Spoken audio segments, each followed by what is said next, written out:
যারা দুনিয়াতে নবীর শান বুঝতেছে না, এরা হাসরের মাঠে শুধু তাকিয়ে থাকবে অবাক হয়ে, আই এত ইজ্জত আমার নবী।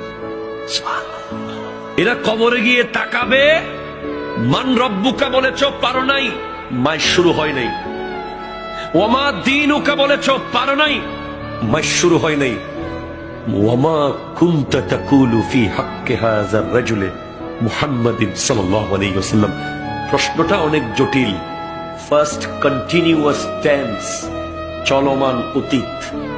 এখন কি বলতেছো এটা না, এই জাত সম্পর্কে বাড়ির মসজিদে কি বলতাম, মাহফিলে কি বলেছিলেন, পেপারে কি লিখেছো, কিতাবে কি লিখেছো, ওনার সম্পর্কে তোমার ধারণা কি থাকতো, কেমন ছিল বলো।